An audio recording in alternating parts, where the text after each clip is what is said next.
Hi, today I'm going to be talking about internet safety and security, how to protect ourselves and our families in this socially connected world. So it's more aimed for an adult type crowd, and so I hope you have a great time listening to this and enjoy it and learn something from it. The internet is a vast and great place full of wonderful things you can find, explore, and to create as well. And I just want to help us understand and give us some more tools to help us be a little bit better in and moving forward in this digital age. Many things also on the internet that we should never see, hear, or even forward to anyone. And so as we go through, I'm going to talk about how we can protect ourselves and our families on all of our devices. I'm just going to talk about mostly some technical things and some other things, but I hope if you have any questions, just leave some feedback. Let us talk about them, and we'll see if we can help us, all of us, understand each other.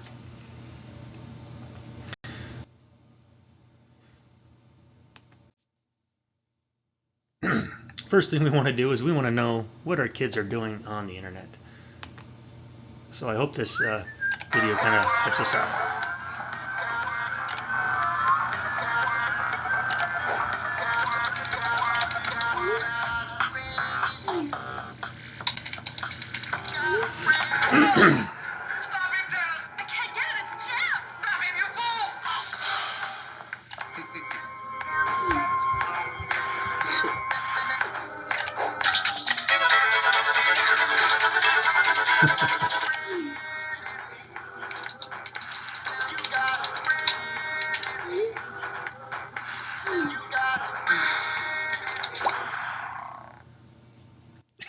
Who's Velocistar 237? Oh, that's just a dinosaur toy down the street. That's nothing. Let me just take care of that.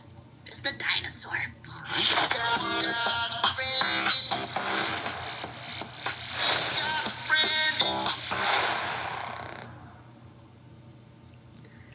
I just hope that helps us put a little, funny spin on what we're talking about and what our kids are doing and what we're doing on all these devices that we have available to us. Okay, so there's kind of 4 segments that I kind of thought about here and how we can protect our family and things that we need to watch out for and be very careful of. First part of this is protect our families. Protecting our families from pornography, nudity, drugs and alcohol, any medium on the internet that gives them access to that or presents that in a favorable view. I hope we can take to light to that of what we can do to help them. Also, sexually explicit images, hate, and discrimination. Those things are really just not for anyone, and really leaves a bad taste, I think, in anyone's mouth on those things. So we need to find some tools and some things and how to protect and to really monitor what we're doing and how we're viewing those things. The next thing is protecting our identities online. Social security numbers, a big thing when we're going for a job or something like that. Tax time, anything like that when we're applying or for credit or anything like that. We just need to be aware of who has access to that, how we're treating it, how we're putting it in. Just be aware of that.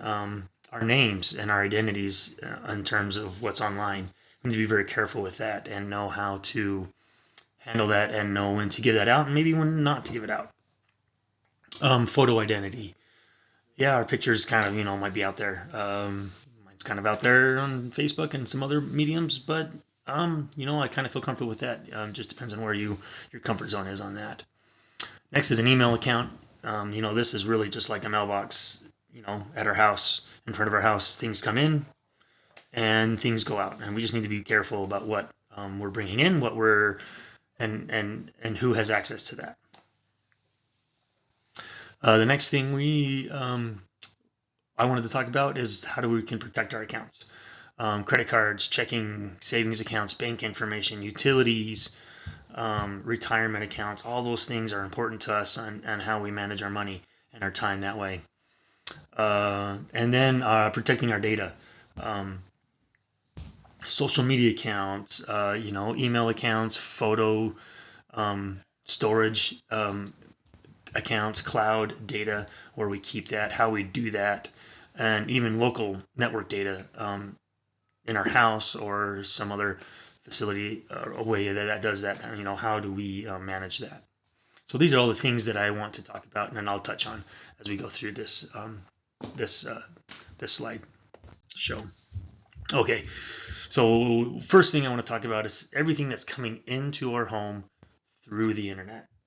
What I want to talk about is this thing called DNS filtering and other software filtering. So DNS filtering stands for Domain Naming System. Basically, it's the post office of the internet. If you want to send something to somebody, you put it in the mail, send it in the mailbox, and then someone comes, picks it up, takes it, and then they sort it, and they say, okay, this goes here, and the best route to do it is through this way.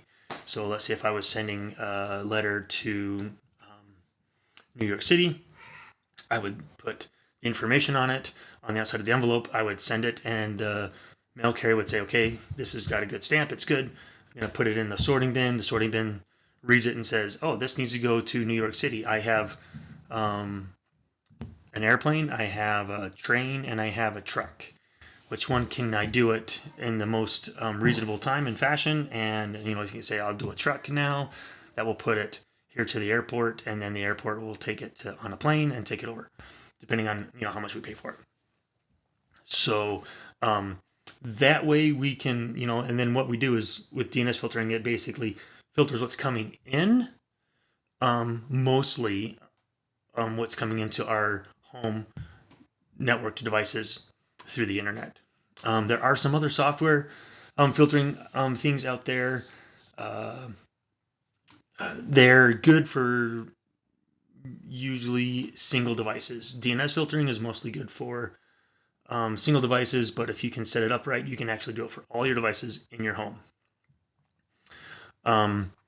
So one of the things I bring up is mobile devices are difficult to manage unless you have control of them and how they get out to the internet. Mostly that's through your internet router at your home. Gaming devices have browsers on them now, so they can surf the web and do whatever they want. Really, there's no software filtering for them unless you do it at the router level, which is basically the gateway from the outside world to your inside home world. Software programs that run in the background, they're great and they're wonderful. They do a good job, but there's too many fingers in the pot. I feel with software, and it could lead to instability, really slowing things down. So we just want to be careful with that and how we do that. Okay, so our DNS service, like I said, is like a post office. There's a few steps that it goes through in order to get you what you want on the web to your device. One thing we have it do is your browser, your mobile device, any device that you have makes a call to a web page. We'll call it google.com. So google.com goes out, and first your device hits your router in your home, and your router says, okay, I need to go here to get this information.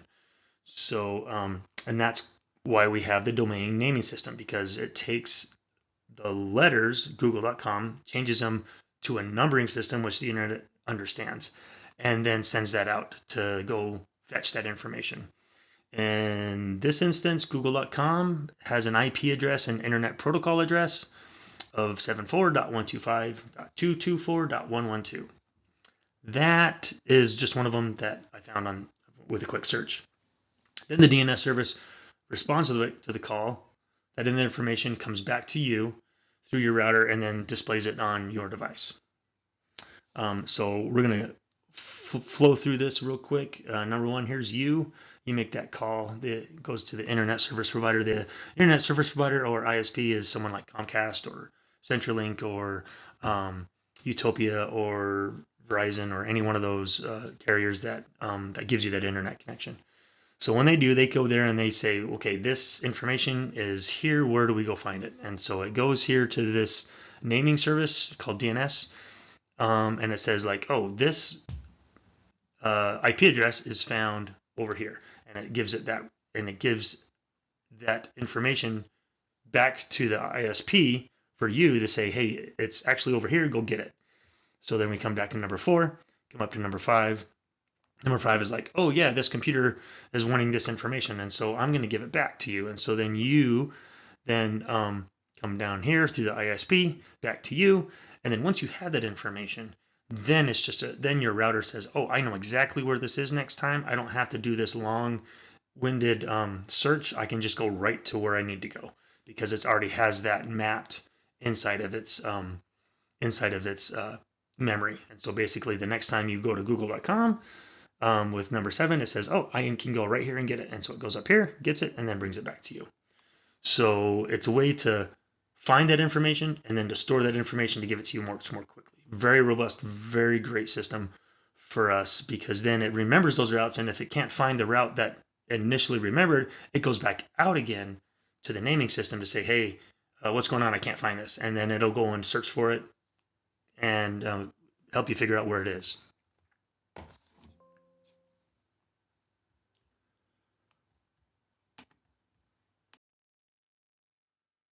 Okay, so now we come to the fact of there's DNS. There's a naming system out there.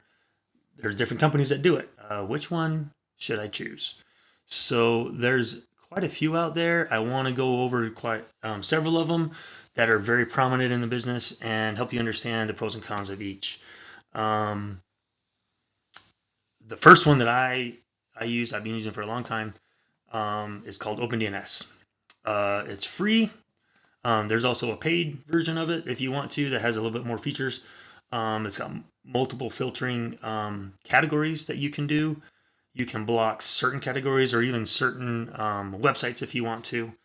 And that gives you a much more robust feel in terms of how you want to, kind of navigate those things. If you just want to turn off an entire website, you can, or if you want to turn off an entire category, you can do that as well. All right, the next one I want to talk about is Cloudflare.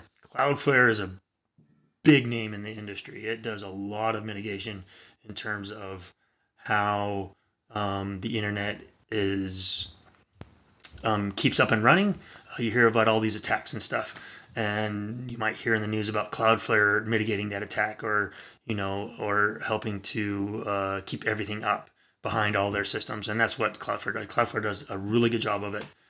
They have their own Cloudflare DNS system. It's a free service. It's really easy to set up. It's a fast and private way to browse. You can block. You can have the option actually to block malware or malware on adult content. Sorry, not or. So OpenDNS kind of does the same thing. Cloudflare has a paid version that will do a little bit more mitigation of that.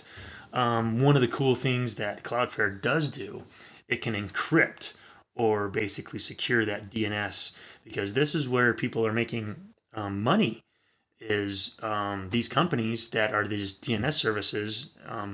Most of the time, if you don't have anything set up, you're going to be going through your ISP, which is Comcast, for instance. So Comcast basically then says, I get all of this lookup stuff from this one person at this address, and then I can sell that, because then selling it is quite a commodity, and they can find out a lot about you, about what you're doing, where you're going, just because of your DNS lookups. And so that's one thing that is really great about Cloudflare. They encrypt it so then they don't know about it and no one else can know about it.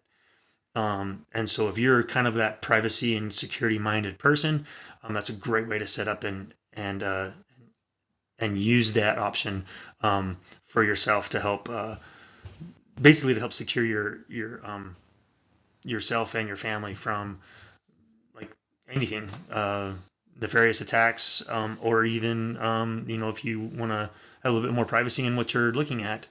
And so you're not getting these crazy ads from everywhere. You can do this as well. Okay, another DNS service that I've heard a lot of great things about is Quad9. Now, Quad9 is a free service. They don't log any data ever for what you're doing, and so it's really nice to have that option to know that you're a little bit more secure. You can block malware and adult content if you want. They also have encrypted DNS, so just like Cloudflare. The other kind of the con that I have about it is it's a high learning curve to set up.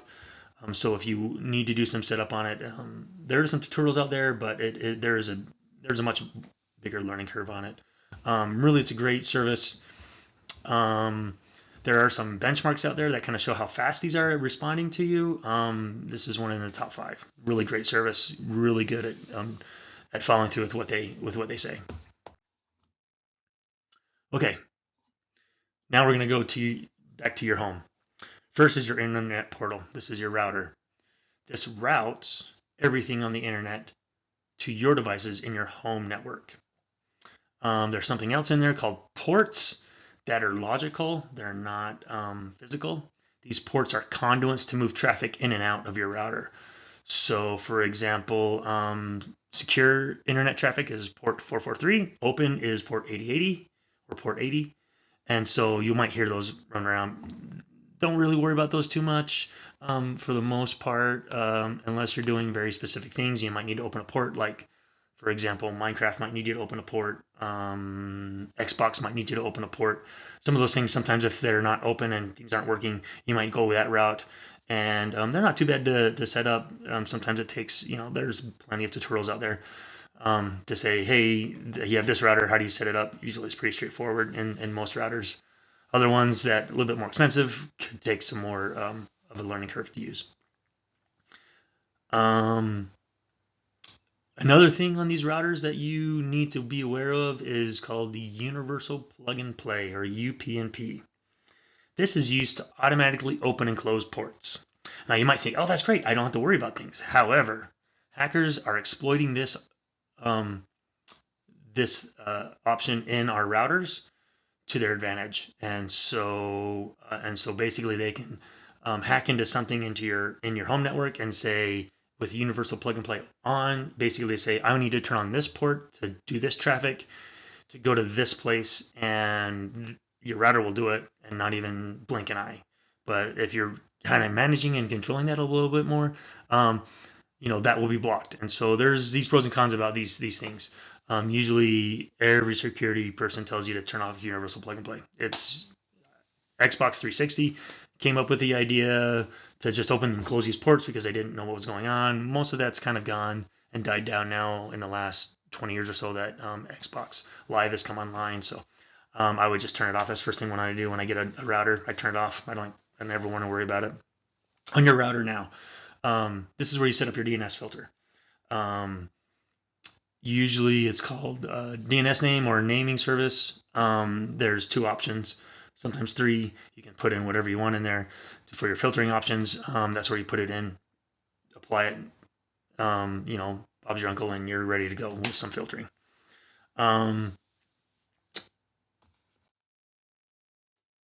Okay, hackers can hijack your router.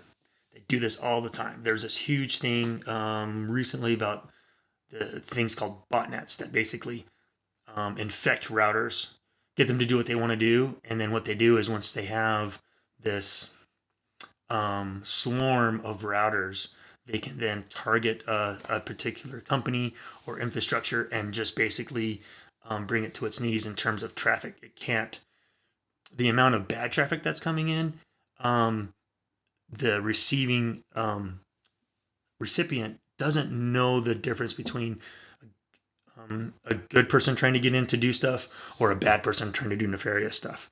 And so basically it just says, I'm overwhelmed, I can't do anything, and it just shuts down. So it looks like it's offline. So this is what they like to do. And they do it very well. There's still a lot of them out there that are still active. after years of being known vulnerabilities and patches are made available, they still just leave them in a closet, let them go. They just still go. So just be aware. One of the things that everyone tries to do is when they get a router, make a unique password on it. Most routers these days are going to either have it written on the box itself, or when you set it up, it'll say, please change the default password. And so, yeah, that's what you want to do. No matter what, change the default password to something else. And then usually it's right there. As long as you remember it, you can get into it. If you can't, you just factory reset it, boom, bada boom, and you can just start again. Okay. Firmware is what tells the hardware in the router to do things, and how to send and receive those things. The buggier the firmware, the slower the router. So these cheap routers, they just throw them out there, and they don't work very good. They might work for a little bit, but then they just get bogged down and they just don't work very well. So just be aware. Sometimes money, paying a little bit more for something, it does get you a much more quality item. There are some routers out there that do better than others about doing automatic firmware updates. I highly recommend those. If you see any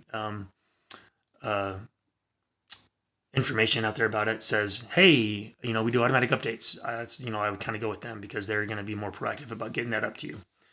There are certain routers that do better than others, but most of them are kind of coming around now. I wouldn't worry too much about it in terms of what router to get, but just look for those things that are out there. The next thing that we talk about is mesh routing. It's kind of the latest and greatest.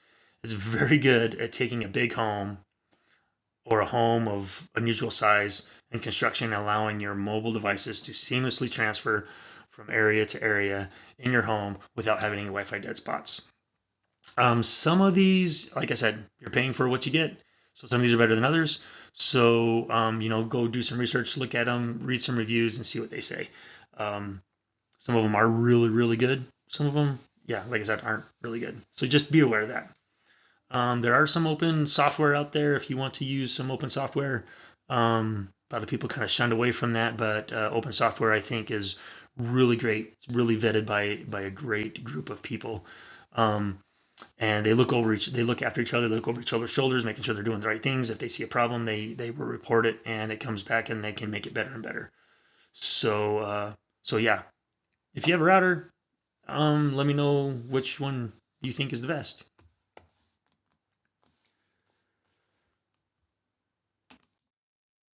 Okay, so we're going to talk about protecting our identity now. One of the things that always is out there is protect that social security number. Don't ever give it out to a website or phone marketers. Sometimes you can ask to say, can I give out some other type of information to you? Most of the time it's only for tax information, for getting credit, banking information. Usually they want that because that kind of sources you to that person with that information so they can look up things. So yeah, just don't give it out unless absolutely necessary. One of the things you look at when you look at a browser, the browser is what interfaces us with the internet. Anything on the internet comes through with us through a browser. So one of the things I always have people look at is this padlock. If the padlock is locked, that means it's a secure website. Now, we'll go into a bit about this later about if that's true or not, but for the most part, if it's secure, it means from your browser, your point of entry to the site's server, it's secure, and no one can look it up unless there's some other things going on. Sometimes those are called man-in-the-middle attacks. They do happen, but for the most part, you're good to go.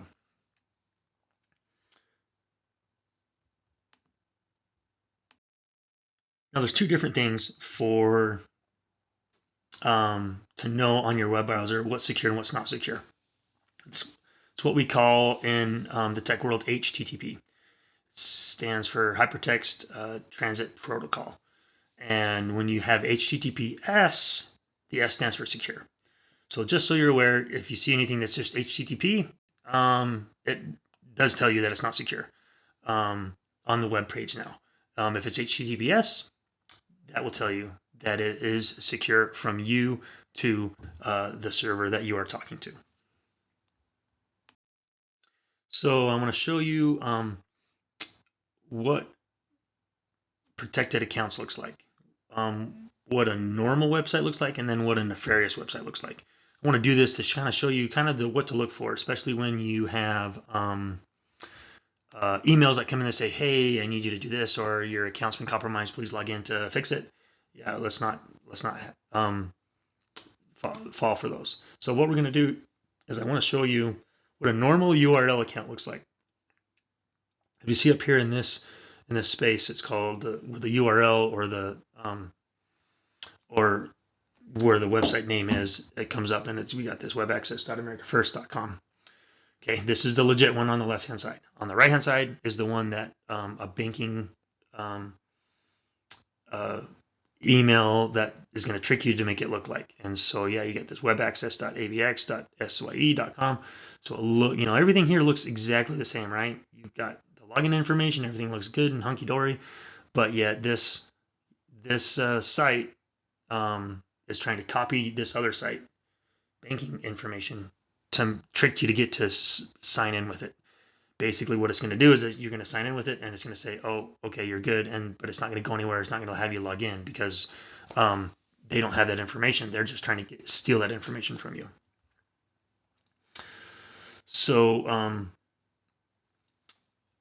as we go about this, I want to talk about a few things, mostly about how we're going to deal with these emails. Mostly emails come in like that, and how we're going to work through that. Okay, so this is an example of an email that comes in and it wants you to open up this PDF to look at something. Now, if we look at the highlighted things that I've done, Apple, this looks like it's from Apple, right? service@apple.com. But if we actually look, we click this little down arrow right here, it actually opens this up and it gives us the real email address. And this looks nothing like it would be from Apple, right? This, this PDF, it looks like it might be legit, but really this is something where it's trying to trick you to click on it, and then it will install spyware or malware or a virus on your computer to do whatever it wants to do. So just be aware of those emails that come in. If it's not trusted, if you don't know it, call the company or go to the real website by yourself on another device to see what's going on. And that will then help you determine whether or not it's good or not. All right, the next thing we're going to come to are passwords. Passwords are in our everyday lives. They're out there. We have to use them. There are other options that are coming down the pipeline, but for right now, passwords are the way to get in and out of your websites to log into whatever you need to. Let's not use passwords like 1, 2, 3, 4, 5, 6, monkey, princess, I love you, or admin.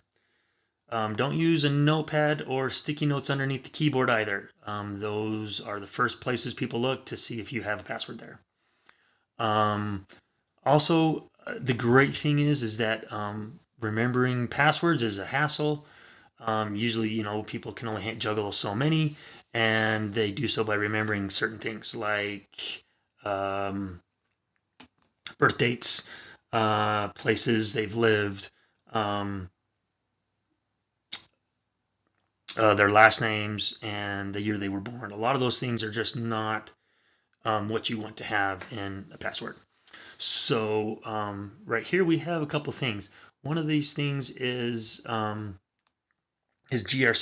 grc.com, Haystack is a great place to check your passwords. What this does is you put your password in, and it basically says it's going to take X amount of years for this password to be compromised. Actually, to have someone find it out if they kind of really harp on it with a lot of computer hardware.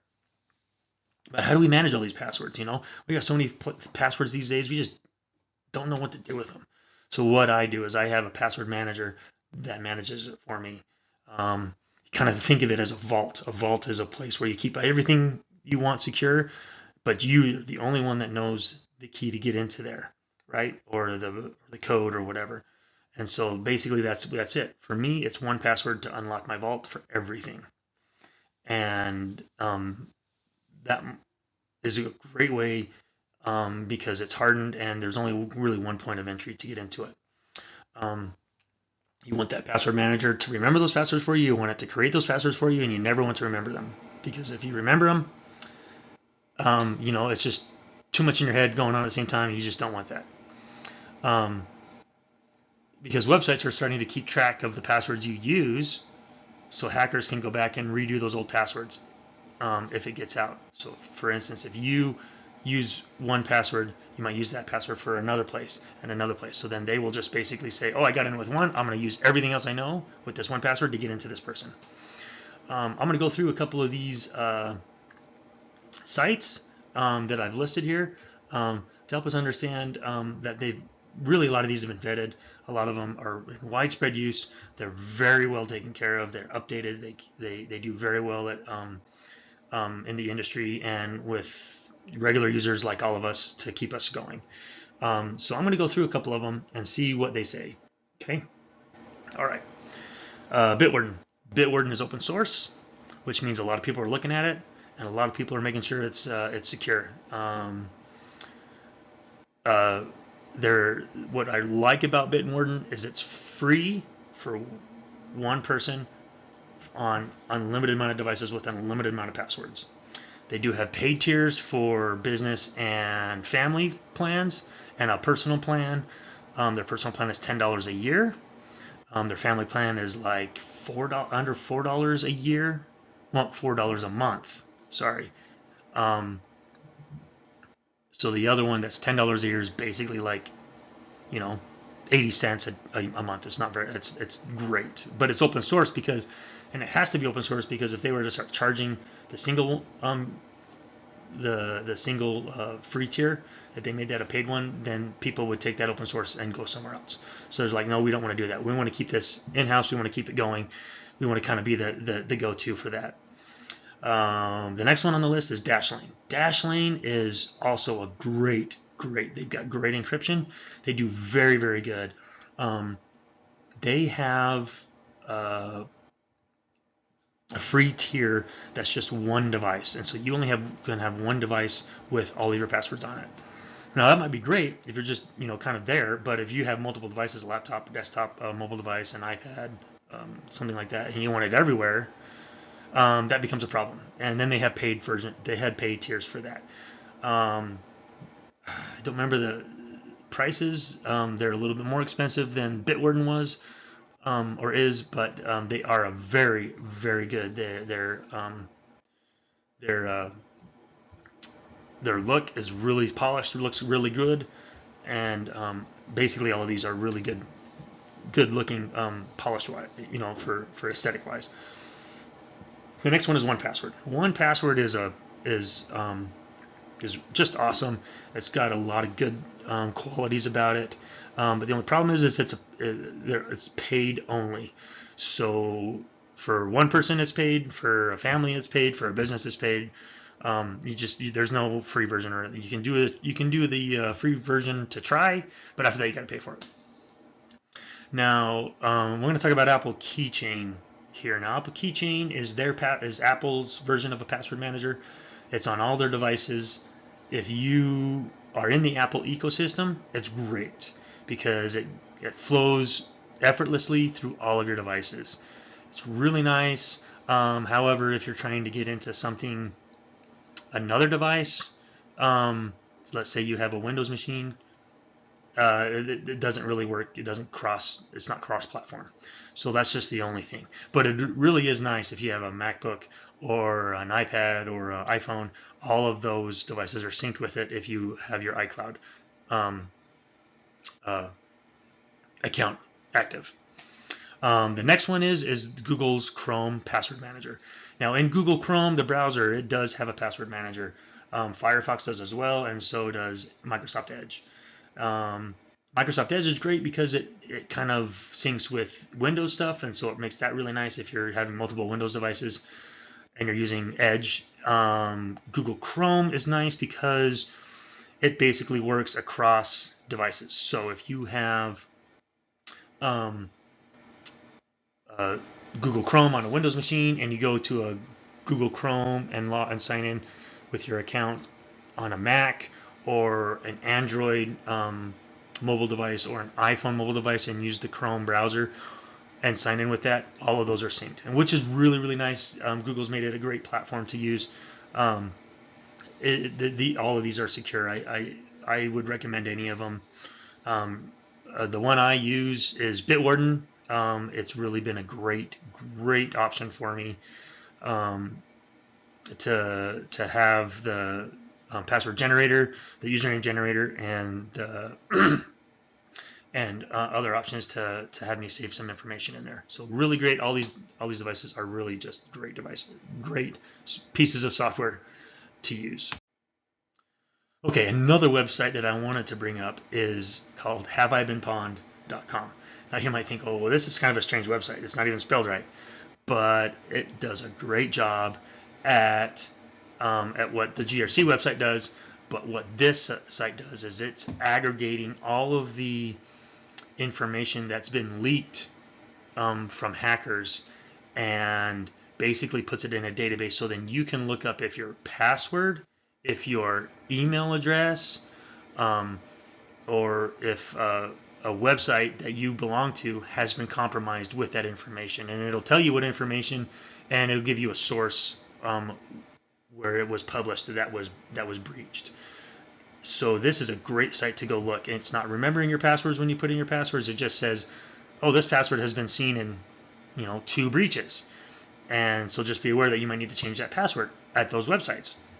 Or it'll say you put in your email address. It'll say this email address has been compromised at these websites. Or you put in like Facebook.com, and it'll say this this website has been compromised, and it'll give you a date.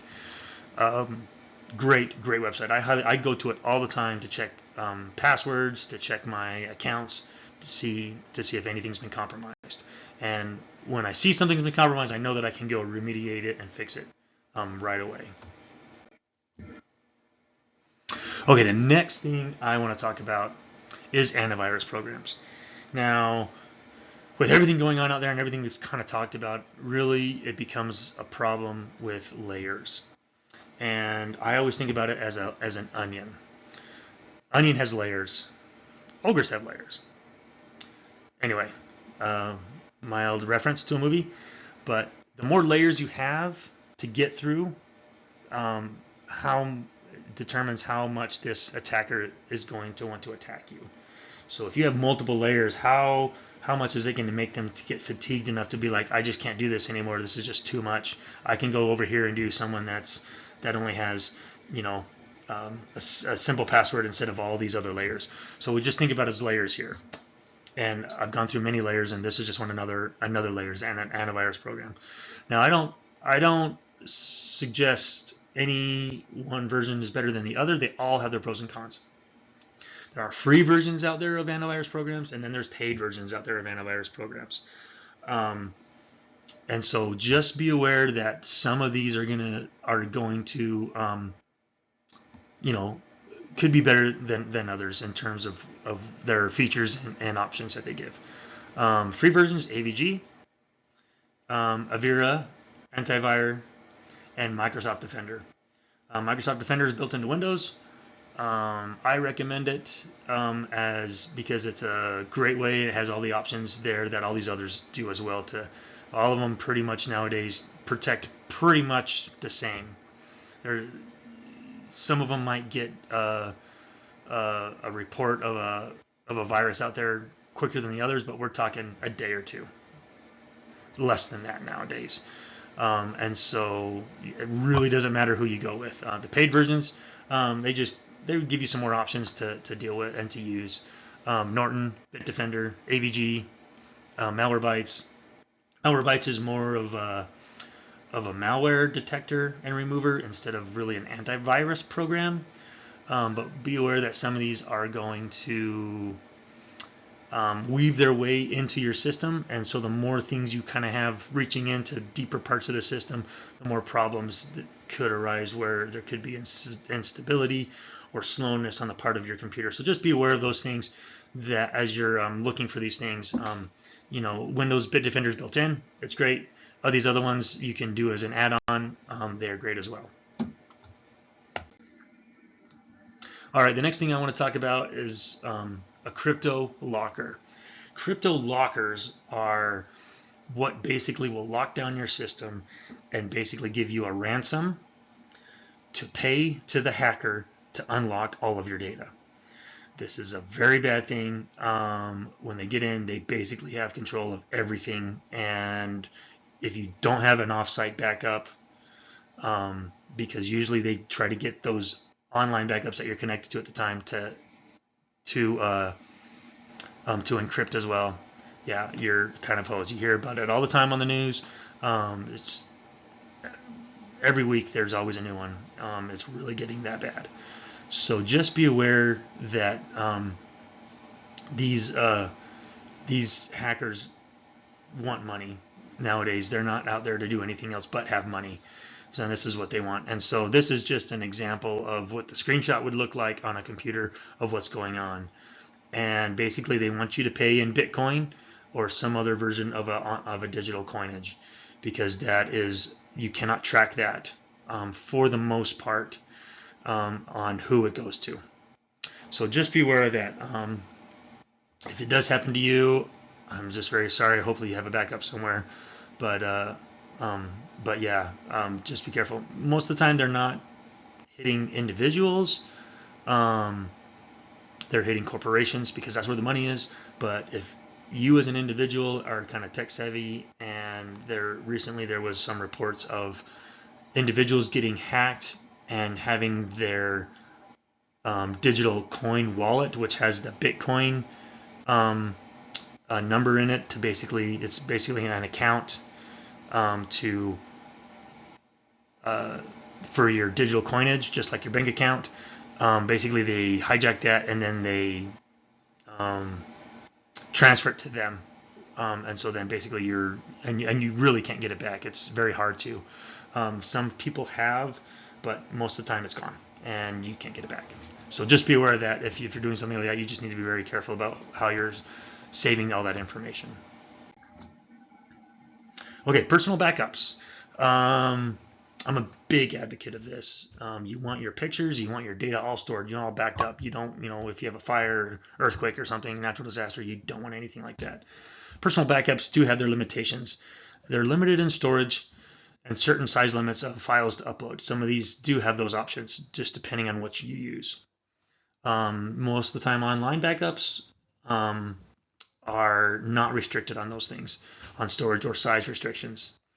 An offsite backup for an earthquake or fire is one of those things that you always want to have. The backup option that we have is called 3-2-1 backup scheme, meaning you have 3 copies of your data, 2 of which are local, and 1 of them is on a separate medium offsite.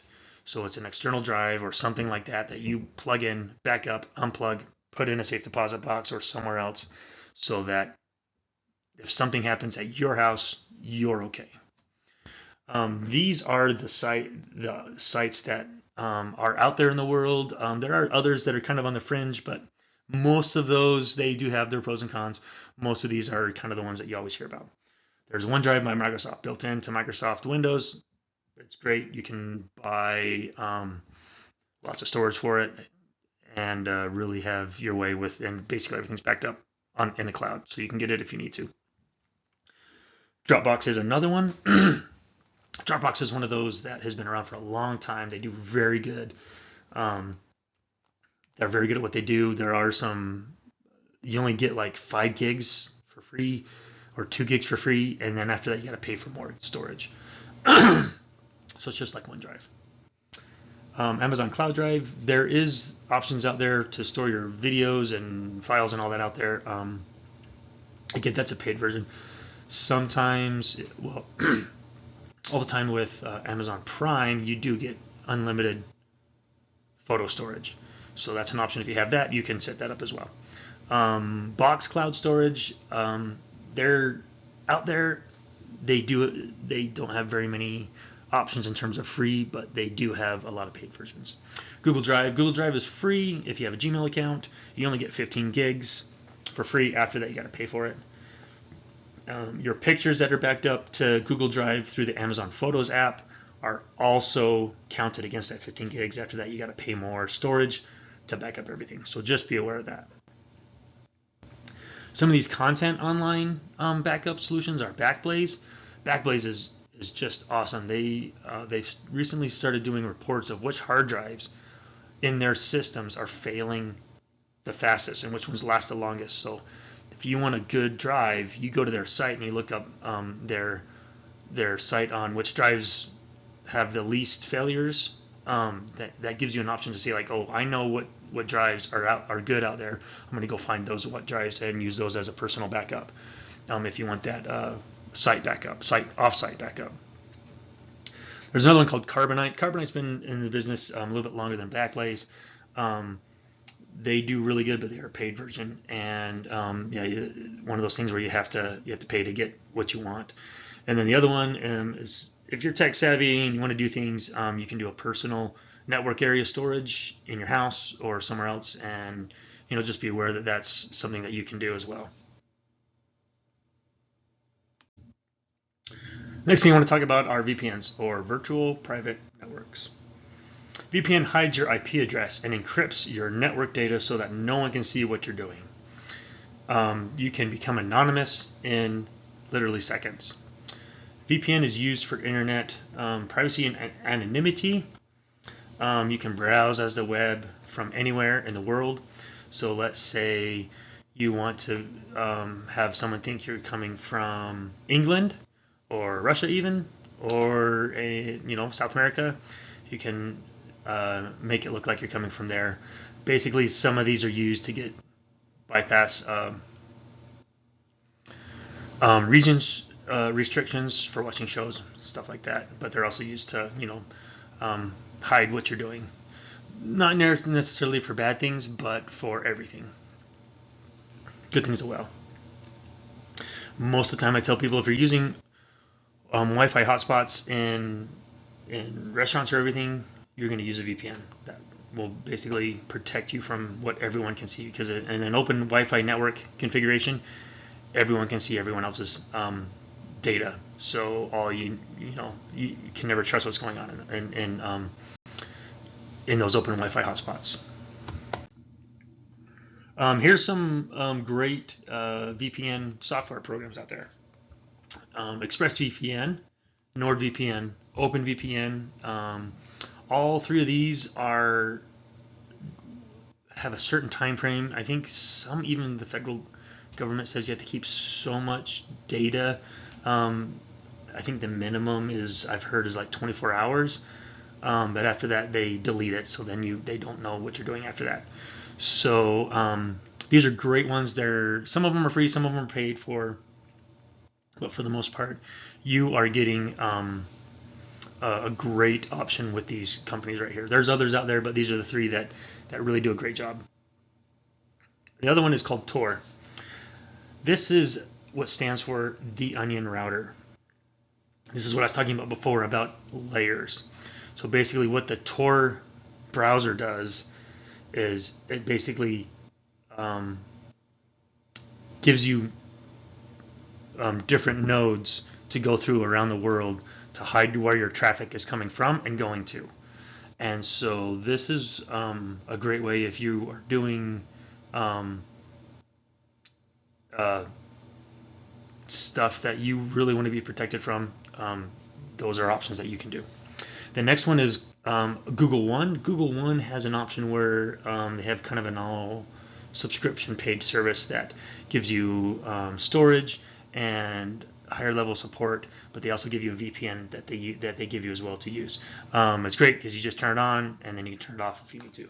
So yeah, wonderful for Google One to kind of give that to you. And all of these people do a really good job at not spilling your data. Some of them have been known in the past to leak your data. Most of those have kind of gone by the wayside now because that are selling your data of what they say you do. But most of all these on here are really good, and you shouldn't have a problem with them.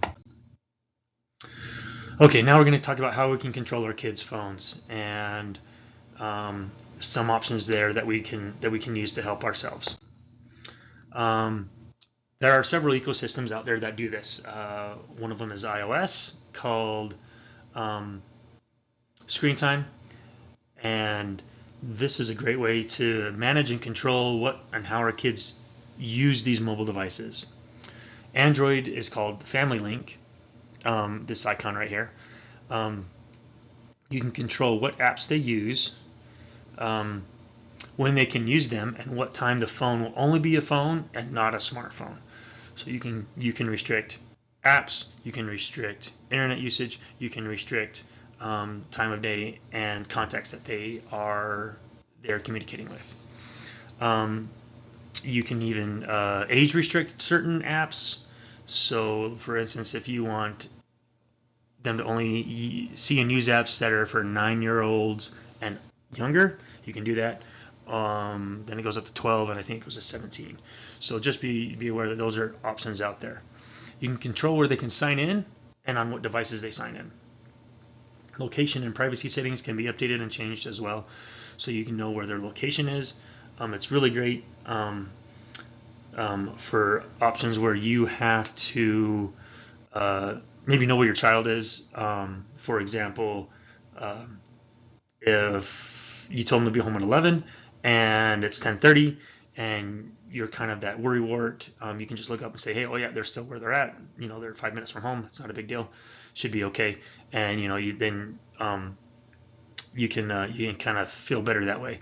What I stress is, and for all the things that I've kind of talked about here tonight, is can you sleep at night, or are you going to stay up and be worried about these things? If some of these things, especially with mobile device control, keep you up at night, then you need to get a handle on it so you can understand and control it. Same thing with antivirus. If you are worried that someone's going to come and hack you and you need that paid version of that antivirus, if that keeps you up at night, take care of it. Peace of mind is better than worrying about it. So, $50, $60 a year, I think is much more doable than losing sleep and having your level of living, standard of living affected by that. So just be aware of that. Downtime and app limits, you can also disable the phone. Have a flick of a button with both of these options. You turn it on, boom, their device is locked and they can't use it unless you're giving them options to use it, like texting or phone calls to certain people during those downtimes. You can also see their location, which I was talking about before. Really, really nice. iOS is screen time. You can limit apps by groups, individual apps, and then if you need to, you can either give them a set amount of time they can use for those groups or apps per day, or you can have them ask for it when they want it. So you can then say, you did your chores, or you did this, you did your homework. Yes, you can have some time, and they can ask for it, and you can go give it to them. Communication limits during screen time allow communicating for only certain people during downtime. I've had this option. I've had this work very well for me in the past. One of the things that I have done is usually they don't come to me asking to have everyone. I'm like, because they know I'm going to say, you know what, just have some downtime from your friends. Just go read a book, go do something else. Usually that's mostly at bedtime. The other thing is they have come and asked, my kids come and ask me, hey, I'm talking to this person right now, they're really struggling with something emotional, or they're going to hurt themselves or something like that. And then I can okay that and say, yes, you can talk to this person. And so then they get time to talk to that person later on during those times when they might having some trouble. So I've done that. It's worked very well for me. My kids know, they just come talk to me. Usually I'm very relaxed about some of those things. During downtime, apps are disabled that you've given time to, or only during open time. When it's closed time or downtime, those apps they cannot access, and they have to get permission to access them. You can also restrict content and privacy restrictions as well. So basically, in iOS, you can say restrict adult-only websites or restrict all the internet. You can choose those options if you want to. What's nice about iOS, like I said before, these devices, the screen time is shared across devices. So if they log in with an iCloud account on one device that you've set up for them, and they log into iCloud on another device, basically that device will then have that screen time monitored for them, and you can see usage, analytics, and other things like that kind of help you say, oh, you've spent so much such and such time on games or on movies. We can look at that and we can see what we need to do for that. So really great. I really highly recommend everyone that has kids set up this device restrictions, device monitoring, or mobile device control. All right, home Wi-Fi best practices. I kind of mentioned this a little bit before, especially about the mesh networking. I put this picture up here that says it's a good router. Hindsight is whatever it could be. But you do want a good router to enable you to get all your devices connected and not really see that issue of slowness or dead zones. And so yeah, you want that full Wi-Fi coverage. And if that enables you to put multiple access points in multiple places in your home to get that coverage, then yeah, you might have to do that. Those mesh networks are great to do that. Some of them you can actually add to them. So if you usually they come with two, a main one and a base station for another one, and then you can add base stations if you want to. Really great. I really like mesh networking. Works great. Like I said, it's meshes together, so it's seamless in terms of where you walk. You're never without internet, be that as it may. Okay, now we need to talk about what devices and where they go on your network. So we're going to talk about personal trusted devices, and we're going to talk about IoT devices. Personal and trusted devices are devices that you know and trust that you use mostly on a daily basis. We'll talk about printers, computers, smartphones, laptops, other those things you want on your trusted network. That's going to be the network that you use, that you set up. The IoT devices are going to be put on a separate network, and these devices are cameras or your wireless enabled fridge or dishwasher and dryer. These are what we call, they reach out to a command and control server out in the world, not anything that you have in your house. And this, thermostats, cameras, sensors, all those things, music speakers, you want them on a separate network from your trusted network, and you want this separate network to not enable. Usually, if they call it a guest network, that works great. Or you can name it your own and set it up just like a guest network. And what you do is you turn off peer-to-peer transmitting. So basically, those devices can't talk to each other. They have to go outside to get the instructions to come back. And that way, if these devices are ever compromised, which is the bulk of where things are happening right now, they can't then infect your trusted personal devices on this other network. So you have two separate networks. That's how I see it. A guest network to put all those fancy fun things we call IoT or Internet of Things devices. That's how we should all kind of move forward in looking at wireless routers, what we're buying, and how we're setting things up. Okay, another thing that is out there is the Wi-Fi frequency spectrums. These are the different channels that Wi-Fi uses to talk to each other. Just like channels on a TV in the old days, you turn to channel 3, channel 4, channel 5, channel 6. You would get a certain station come on that channel. You wouldn't see stations cross because they had their own channel that they used outside in the wireless frequency spectrum. Right now, there are 3 different spectrums that are being used to use for your wireless devices. The first one is 2.4. It's the oldest. It's the most robust. It's used by lots of things. It's very cheap. Microwaves use 2.45 gigahertz to radiate your food. This Wi-Fi spectrum uses 2.412 to 2.484. So it's very, very close.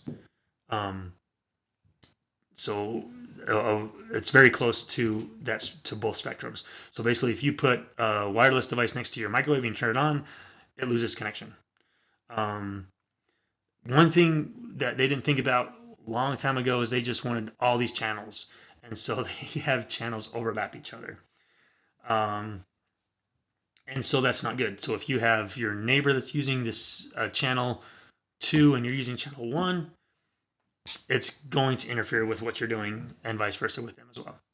Bluetooth, all Bluetooth devices use the same frequency area, the 2.4, as your wireless devices. So just be aware of that. There could be some crosstalk. Usually it's not too bad, but just be aware that could be there. 2.4 is longer range. It penetrates walls much better, so it's a longer range radio signal. The next one is the 5 gigahertz spectrum. This is a much shorter range. It's much higher speed. The channels do not overlap, so they're much cleaner. They've come out now with the more recent ones that are directional radios for better and faster speeds and coverage in high density areas. So basically you can have these channels will not overlap or even interfere with anyone else of your neighbors if it's done right. Sometimes you have to kind of look at what you're doing on for radios and maybe change some things up. But for the most part, it's not too bad. The new one for Wi-Fi 6 and 7 is the 6 gigahertz spectrum. This is much shorter range than 5 gigahertz. You really can't penetrate anything. If you have leaves or a plant interfering in the way of your device and the antenna, it will block it, basically. It's very, very high speed, much higher speed than the 5 gigahertz spectrum. This is a new spectrum, has really no interference with it, so you're not going to have any problems with it. And again, high directional radio antennas for excellent speeds and coverage. Okay, so now we're going to talk about protecting our identity and our credit scores. Now, these are very important things that we have to kind of think about as adults. We can't open a new line of credit without having someone look at our credit scores. One thing I really harp on is there used to be 4 credit bureaus. Now there's 7 or 8. I can't remember. And what these companies do is they, by law, have to offer for free. They will sneakily try to charge you for these, but they are free. You just have to kind of watch where you're clicking. About locking or what they call freezing your credit score or your credit report. Basically, what that means is no one can access that unless you unlock it. So if I have my credit score frozen, and I go to apply for a credit card, that credit card company will come back and say, we cannot access your credit score. Please unlock or unthaw your account, your credit score, so then we can look at it. And usually what you do is you say, oh, what credit bureau do you use? And they'll say Experian, Equifax, or TransUnion, and then you can go to that individual one, and most of the time you can thaw it for a certain amount of time. So like 3 days, 2 days, and then it automatically freezes it again. So you don't have to go back or forget about it. Like I said, there's more than 3. Like I said, 1, 2, 3, 4, 5, 6. Yeah, there's 7. So there's Equifax, Experian, TransUnion, Connect. Formerly it was called PRBC. Sage Stream, Advanced Resolution Service, or ARS, and Innovis. All of these are credit bureaus. I would highly recommend you go to every single one of these sites and freeze your account. When you do that, then basically no one can get a credit card in your name, period. And if they need to, they have to unfreeze it. And if you can't do that, then really, if they don't know how to do that or don't have the means to do that, then or haven't compromised some of your accounts in that way, then you're safe really by getting extra credit that you don't know that's out there.